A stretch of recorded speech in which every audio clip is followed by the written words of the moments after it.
Sir, Peravoor നിയോജക മണ്ഡലം, അതായത് മട്ടന്നൂരിൽ നിന്ന് ശൈലജ ടീച്ചർ പേരാവൂരിലേക്ക് വരുന്നു.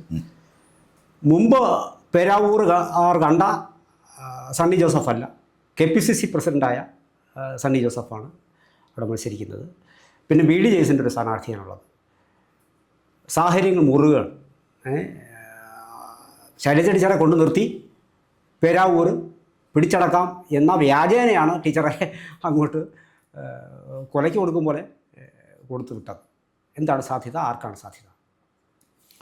സാറേ, ഇപ്പം ഈ പേരാവൂർ എന്ന് പറയുന്ന കോൺസ്റ്റിറ്റ്യുവൻസി കുടിയേറ്റ കർഷകരുടെ ശക്തമായ സാന്നിധ്യമുള്ള ഒരു സ്ഥലമാണ് പേരാവൂർ. അവിടെ KK ശൈലജ ജയിച്ചത് 2006 അല്ലേ? ഒന്നും വലിയ മെജോറിറ്റി ഒന്നും ഇല്ലായിരുന്നു. ചെറിയൊരു മെജോറിറ്റി അല്ല, മെജോറിറ്റി ഞാൻ ഓർക്കുന്നില്ല. ഓർക്കുന്നുണ്ടോ? സന്ധ്യ കണക്കുണ്ടോ? ഏതാണ്ട് 9,000-ലധികം വോട്ടുകൾക്കാണ് 2006. അത് അവിടുത്തെ അന്നത്തെ ഒരു രാഷ്ട്രീയ സാഹചര്യം എന്ന് കണക്കാക്കിയാൽ മതി. പിന്നീട് ശൈലജ ടീച്ചറുടെ ജീവിതത്തിലുണ്ടായ വലിയൊരു അപകടം, അവർ നന്നായിട്ട് പെർഫോം ചെയ്തു ആരോഗ്യവകുപ്പ് മന്ത്രിയായിട്ട്. മുഖ്യമന്ത്രിയെ കടന്ന് പോയി ആരോഗ്യമന്ത്രി എന്നുള്ള നിലയിൽ അവർ പെർഫോം ചെയ്തു. അതാണ് കുഴപ്പം. അവിടെയാണ് പ്രശ്നം തുടങ്ങുന്നത്. നിപ്പ ഒക്കെ വന്നപ്പോഴേ അവരിടപെട്ടു. പിന്നെ ആദ്യം അവർ ഈ ആരോഗ്യം ഇതുമായിട്ട് ബന്ധപ്പെട്ട ഈ പത്രസമ്മേളനം നടത്തിക്കൊണ്ടിരുന്ന ശൈലജ ടീച്ചറായിരുന്നു. അതെ, ടീച്ചറായിരുന്നു. അപ്പോൾ അത് കുറച്ച് കഴിഞ്ഞപ്പോൾ അതിൻ്റെ സാധ്യത കണ്ടപ്പോഴേ മുഖ്യമന്ത്രി തന്നെ നേരിട്ട് ഈ പത്രസമ്മേളനം നടത്താൻ തുടങ്ങി. അവിടെ ഒരു മൗന സാന്നിധ്യമായിട്ട് ഈ ശൈലജ ടീച്ചർ അവിടെ ഒരു കോണിലിരിക്കുന്ന കണ്ടു. അപ്പോൾ മുഖ്യമന്ത്രിക്ക് കിളിക്ക് വെള്ളം കൊടുക്കണം, പട്ടിക്ക് തീറ്റ കൊടുക്കണം, അങ്ങനെയൊക്കെ പറഞ്ഞ് കുറേ കാര്യങ്ങളൊക്കെ പറഞ്ഞായിരുന്നു. പിന്നെ വന്ന ഒരു വലിയൊരു അപകടം എന്ന് വെച്ചാൽ, ആ തെരഞ്ഞെടുപ്പിൽ 2021 തെരഞ്ഞെടുപ്പിൽ അവർക്ക് ഏറ്റവും അധികം ഭൂരിപക്ഷം കിട്ടി. അപ്പോൾ നല്ല ആരോഗ്യമന്ത്രിയായിരുന്നു, ഏറ്റവും അധികം ഭൂരിപക്ഷം കിട്ടി. അപ്പോൾ കമ്മ്യൂണിസ്റ്റ് പാർട്ടിയിൽ നിന്ന് ഒതുക്കപ്പെടാൻ 2 കാര്യങ്ങളും അച്ചടക്ക നടപടി എടുത്തില്ലെന്നേ ഉള്ളൂ. ഇപ്പോൾ എന്തായാലും ശരി, കാരണം ഈ ഇങ്ങോട്ട് തിരുവനന്തപുരത്തോട്ട് വരാനുള്ള ട്രെയിനിൽ വലതുകാൽ വെച്ചാണ് കയറിയത്. ഇടതുപക്ഷ പ്രവർത്തകർ ഒരിക്കലും അത് ചെയ്യാൻ പാടില്ല എന്നും ഇടതുകാല വെച്ച് എന്താ കയറാഞ്ഞത് എന്ന് പറഞ്ഞ് നടപടി എടുക്കേണ്ടതായിരുന്നു. എന്തായാലും അത് വന്നില്ല, നടപടി എടുത്തില്ല. എങ്കിലും ഇതായൊരു നടപടി പേരാവൂരെ വിട്ടതാണ് ഏറ്റവും മനോഹരമായ നടപടി. അവിടെ സണ്ണി ജോസഫാണ് നിൽക്കുന്നത്.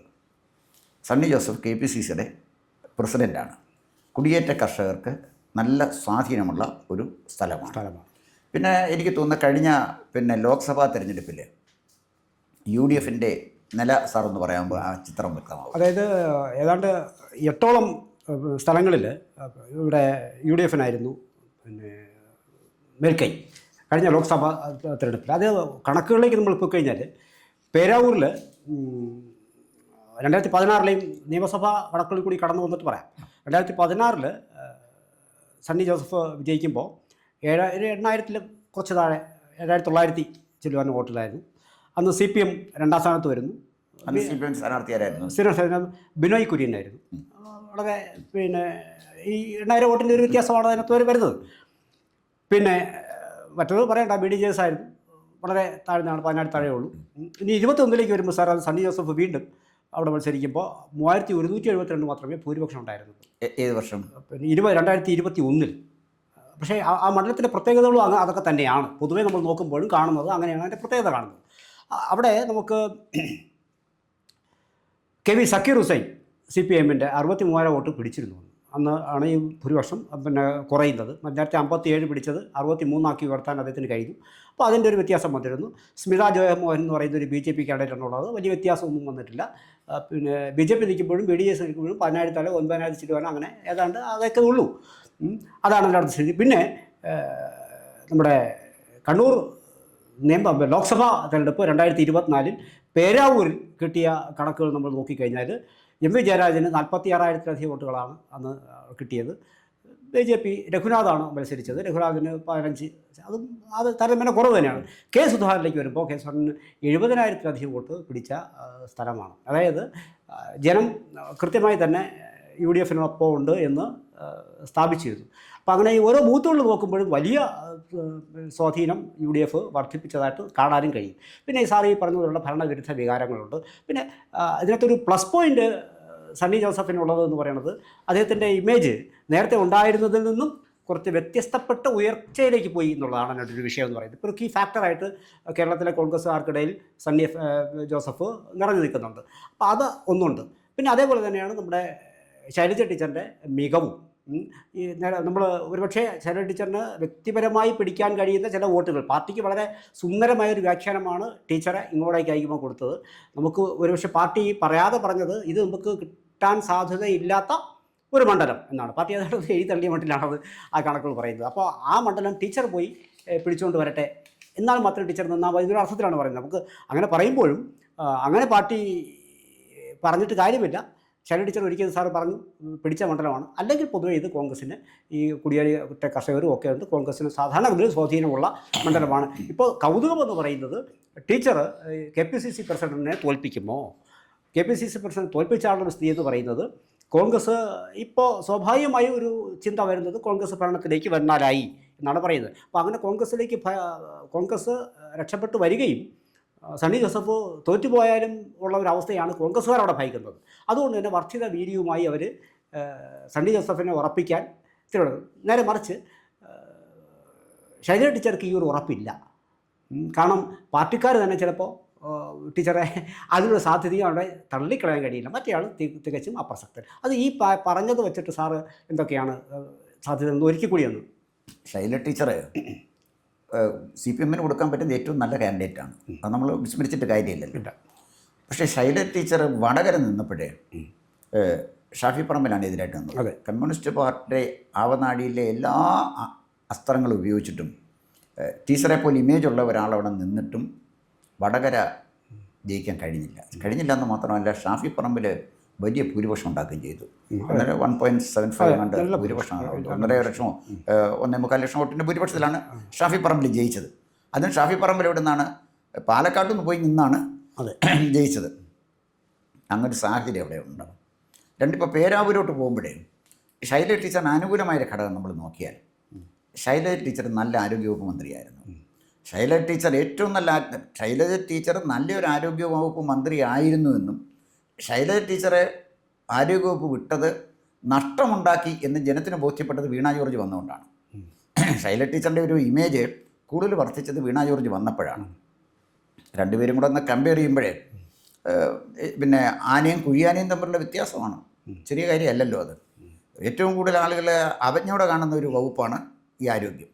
അപ്പോൾ ആരോഗ്യവകുപ്പ് നന്നാക്കി വന്ന ശൈലജ ടീച്ചർ തൊട്ടു പിന്നാലെ വന്ന മന്ത്രി അത് കുളമാക്കുകയും ചെയ്ത സാഹചര്യത്തിൽ പേരാവൂരിലേക്ക് വരുമ്പോൾ ഒരു സഹതാപത്തിൻ്റെ ഒരു ഫാക്ടറും കൂടെ വേണമെങ്കിൽ ശൈലജ ടീച്ചർക്ക് കിട്ടിക്കൂടെ? അതിനൊരു ചാൻസ് ഉണ്ടല്ലോ. ഈ പേരാവൂരെന്ന് പറയുന്നത് അങ്ങനെ 100% കോൺഗ്രസിന് അങ്ങനെ സേഫായിട്ടൊരു സീറ്റാണെന്ന് നമുക്ക് പറയാൻ പറ്റില്ല. പിന്നെ വ്യത്യാസം കാണേണ്ടത് സക്കീർ ഹുസൈൻ വന്നപ്പോൾ അവിടെ വോട്ടിംഗ് പെർസെൻറ്റേജ് വർദ്ധിച്ചു. അപ്പോൾ അതെങ്ങനെയാണ് വർദ്ധിക്കുന്നത്? വോട്ട് കമ്മ്യൂണലായി ചെയ്യുന്ന ആളുകൾ അവിടെ ഉണ്ടെന്നുള്ളതിൽ അത് വളരെ പകൽ പോലെ വ്യക്തമല്ലേ. CPM-ൻ്റെ പൊളിറ്റിക്കൽ സ്ഥാനാർത്ഥിയെ കൊടുക്കുമ്പോൾ കിട്ടുന്ന വോട്ടിനേക്കാൾ അപ്പുറത്ത് മറ്റൊരു കമ്മ്യൂണിറ്റിപ്പെട്ട ഒരാൾക്ക് വോട്ട് സീറ്റ് കൊടുത്തപ്പോൾ അത് വർദ്ധിച്ചു വന്നു എന്ന് പറഞ്ഞാൽ കേരളത്തിൽ വർദ്ധിച്ചു വരുന്ന വർഗീയ കമ്മ്യൂണൽ വോട്ടിങ്ങിൻ്റെ ചില സൂചനകളാണ് പേരാവൂര് കാണുന്നത്. അതുതന്നെയാണ് ഇവിടെ കാണുന്ന ഒരു അപകടവും. കാരണം എന്താണെന്ന് വെച്ചാൽ ഈ തെരഞ്ഞെടുപ്പിൽ മുസ്ലിം വോട്ടിൻ്റെ ശക്തമായൊരു കൺസോളിഡേഷൻ UDF-ന് അനുകൂലമായിട്ടുണ്ട്. ഈ 63,000 വോട്ട് സക്കീർ ഹുസൈനെ കണ്ട അദ്ദേഹത്തിൻ്റെ രാഷ്ട്രീയം കണ്ടുകൊണ്ടല്ല, അദ്ദേഹത്തിൻ്റെ പേര് കണ്ടുകൊണ്ട് കുത്തിയതാണ്. സജി ചെറിയാൻ ചെങ്ങന്നൂർ നിന്നപ്പോഴും സജി ചെറിയാൻ്റെ പ്ലസ് പോയിൻറ്റ് സജി ചെറിയാൻ്റെ പേരായിരുന്നു. അപ്പോൾ അതുകൊണ്ട് ഇവിടെയും ഞാനത് കാണിക്കുന്ന സക്കീർ ഹുസൈൻ നേടിയ കൂടുതൽ വോട്ട് കാണിക്കുന്നത് ജാതി നോക്കി മതം നോക്കി വോട്ട് ചെയ്യുന്ന ഒരു പറ്റം ആളുകൾ പേരാവൂരുണ്ട് എന്നുള്ളതിൻ്റെ തെളിവാണ് സക്കീർ ഹുസൈന് കിട്ടിയ വലിയ വോട്ടെന്നാണ് ഞാനീ പറഞ്ഞു വന്നതിൻ്റെ ചുരുക്കം. സാർ അവിടെ ഒന്ന് ഇടപെട്ടോട്ടെ. അതിനകത്ത് ഈ പേരാവൂർ എന്ന് പറയുന്നത് പിന്നെ ഇപ്പോൾ KP നൂറുദ്ദീൻ പലതവണ വിജയിച്ചിട്ടുള്ള ഒരു മണ്ഡലമാണ് പേരാവൂർ. നമ്മൾ നോക്കേണ്ടത് അതിനകത്ത് ഭൂരിപക്ഷത്തിൻ്റെ മാത്രമാണ്. ഭൂരിപക്ഷം എന്ന് പറയുന്നത് വളരെ കുറവ് ഈ മണ്ഡലം കാണിക്കുന്നുണ്ട്. KP നൂറുദ്ദീൻ 1, 2, 4 തവണ 5 തവണ KP നൂറുദ്ദീനോട് പറ്റില്ല. സാറ് നേരത്തെ തന്നെ ഇത്തരം ഒരു പ്രത്യേക വിഭാഗത്തിൻ്റെ വോട്ടുകൾ അവിടെ ഒരു ഏതെങ്കിലും ഒരു ദിശയിലേക്ക് പോകുന്ന ഒരു സാഹചര്യം ഉണ്ടായിരുന്നു. അവിടെ നിന്നാണ് പിന്നെ ഒരു കുഞ്ഞഹമ്മദ് ജയിക്കുന്നുണ്ട്, AD മുസ്തഫ വീണ്ടും കോൺഗ്രസ്. അത്തരത്തിലൊരു പാറ്റേൺ നേരത്തെ തന്നെ കണ്ടു തുടങ്ങിയിരുന്ന ഒരു മണ്ഡലവും കൂടിയാണ് പേരാവൂർ. അതിൻ്റെ വ്യത്യാസം വരുന്നത് ശൈലജ ടീച്ചർ വന്നിട്ടാണ് CPM വന്നിട്ടാണ് ഇത് 2006 അവർ പിടിക്കുന്നത്. സ്വാഭാവികമായിട്ടും അത് ഒന്ന് ഈ ഒരു രീതിയെ ഒന്ന് മറിക്കാൻ സാധിക്കുമോ ഇല്ലേ എന്നുള്ളതാണ്. അത് ഒരു എക്സാമ്പിൾ സാർ ഇപ്പോൾ പറഞ്ഞ പോലെ ഇപ്പോൾ തൊട്ട് മുമ്പ് ഈ സക്കീർ ഹുസൈൻ നിൽക്കുമ്പോൾ ഈ വോട്ട് തിരിച്ച് പിടിക്കുന്നതായിട്ട് അതാണ് സാറ് ഭംഗിയായിട്ട് ഇത് പറഞ്ഞിങ്ങനെ കൊണ്ടുവച്ചത്. അത് കൂടുതൽ കൊണ്ടുവരാൻ കഴിയുമോ ഇല്ലേ എന്നുള്ളൊരു, അത് നിലനിർത്താനും അത് വർദ്ധിപ്പിക്കാനും കഴിയുമോ എന്നുള്ളതാണ് ടീച്ചറിൻ്റെ മുന്നിലുള്ളൊരു വെല്ലുവിളി. അതല്ലേ ടീച്ചറിൻ്റെ മുന്നിലുള്ള പ്രശ്നം വെച്ചാൽ ടീച്ചറുടെ സ്ഥാനത്ത് ഞാൻ പറഞ്ഞത് ടീച്ചറിന് ഒരു ക്ലീൻ ഇമേജ് ഉണ്ട്, നല്ല മന്ത്രിയായിരുന്നു, പിന്നെ ഒരു പൊളിറ്റിക്കൽ ലീഡർ എന്നുള്ള നിലയിൽ വളരെ സൗമ്യയാണ്, വളരെ കുലീനമായ പെരുമാറ്റമാണ്, ആളുകൾക്ക് അപ്രോച്ചബിളാണ്. അതൊക്കെ ഒരു നേതാവിൻ്റെ ക്വാളിറ്റിയാണ്. അപ്പം ശൈലജ ടീച്ചർ അങ്ങോട്ട് പോകുമ്പോൾ നല്ല ഇമേജ് ഉള്ള ഒരു സ്ഥാനാർത്ഥിയാണ് CPM പേരാവൂർ കൊടുത്തിരിക്കുന്നത്. അവിടോട്ട് പിന്നെ പറഞ്ഞു വിട്ടതിൻ്റെ കാരണം വേറെയാണ്, ഇമേജ് മാത്രമൊന്നും അല്ലല്ലോ. അത് നമുക്ക് അരിയാഹാരം കഴിക്കുന്ന നമുക്കൊക്കെ അറിയാവുന്ന കാര്യം. തിരഞ്ഞെടുപ്പ് ചുമതല മുഴുവൻ മറ്റൊരാൾക്ക് കൊടുത്തിട്ടുണ്ട്. അതാർക്കാണ് കൊടുത്തിരിക്കുന്നത്? പി ജയരാജൻ. അപ്പോൾ 2 ഗുണമാണ് ഇത്. പിന്നെ പി ജയരാജന് തോറ്റുപോയാൽ ഇത് പിന്നെ അദ്ദേഹത്തിൻ്റെ തലയിലോട്ട് വരാനുള്ളൊരു സാധ്യതയും ഞാൻ കാണുന്നു. കാരണം PJ ആർമിയുടെ കാലം തൊട്ടേ അദ്ദേഹം ഇങ്ങനെ പിന്നെ പലപ്പോഴും ആരോപണങ്ങൾക്ക് ശരവ്യനായ ഒരു പാർട്ടി നേതാവാണ്. അദ്ദേഹത്തിന് കൊടുത്തൊരു സ്ഥാനം തന്നെ ഈ ഖാദി ബോർഡിൻ്റെ വൈസ് ചെയർമാൻ എന്ന് പറഞ്ഞാലേ അദ്ദേഹത്തിന് മുൻഗാമിയെ നോക്കുമ്പോഴാണ് ജയരാജനോട് എനിക്ക് സഹതാപം തോന്നുന്നത്. ശോഭന ജോർജ് ഇരുന്ന കസേരയിൽ ശോഭന ജോർജ് പോയി കഴിഞ്ഞാൽ അവിടോട്ട് പോയി ഇരുന്നോളാൻ പറഞ്ഞു. പി ജയരാജനോട് സീനിയർ നേതാവല്ലേ, പോട്ടെ, നമ്മുടെ അത് വിഷയം അതല്ലെങ്കിൽ പോലും ഇനി പറഞ്ഞു വന്നാൽ അതിനകത്തൊരു സാധ്യത കാണുന്നത് ഈ അതിഥി വന്നാലും മന്ത്രവാദി വന്നാലും കോഴിയുടെ കാര്യം പറഞ്ഞ പോലെ ഇനി എന്തെങ്കിലും സംഭവിക്കുമെന്ന് എനിക്ക് അറിഞ്ഞൂടാ. എന്തായാലും അതവിടെ നിൽക്കട്ടെ. അപ്പോൾ ഇത് ഒരു വെടിക്ക് 2 പക്ഷിയാണോ ഉദ്ദേശിക്കുന്നതെന്ന് നമുക്കറിയാൻ പറ്റത്തില്ല. ഈ തിരഞ്ഞെടുപ്പിൽ കാണുന്ന കാര്യം, ഒരു കാര്യം ഞാൻ സമ്മതിക്കുന്നു, CPMന് അവിടെ കൊടുക്കാൻ പറ്റുന്ന ഏറ്റവും ഇമേജുള്ള സ്ഥാനാർത്ഥി KK ശൈലജ തന്നെയാണ്, അതിന് തർക്കമില്ലല്ലോ. ഇല്ല. പക്ഷേ ഇപ്പം ആ ഇമേജാണ് KK ശൈലജയുടെ ഒരു മുതൽക്കൂട്ടെന്ന് പറയുന്നത്. ക്ലീൻ ഇമേജോടുകൂടി ഒരാൾ ഇലക്ഷൻ നിൽക്കുന്നു. അപ്പം നിഷ്പക്ഷ വോട്ടുകൾ നന്നായിട്ട് ഒരു പക്ഷേ KK ശൈലജയ്ക്ക് അവിടെ ആർജിക്കാൻ കഴിയും. പക്ഷേ അവിടെ വേറെ വരുന്ന പ്രശ്നം, അവിടെ വരുന്ന ആൻറ്റി ഇൻകുംബൻസി ഒരു വലിയ ഘടകമാണ്. അതുപോലെ തന്നെ മുസ്ലിം വോട്ടുകൾ വല്ലാതെ കൺസോളിഡേറ്റ് ചെയ്യപ്പെട്ടിരിക്കുന്നു CPMനെതിരായിട്ട്. അതിൻ്റെ ഒരു റിഫ്ലക്ഷൻ സാർ ഈ തെരഞ്ഞെടുപ്പ് കഴിയുമ്പോൾ നോക്കിക്കൊണ്ടിട്ട് എല്ലാ കോൺസ്റ്റിറ്റ്യുവൻസിയിലും ഉണ്ടാകാനുള്ള സാധ്യത വളരെ കൂടുതലാണ്.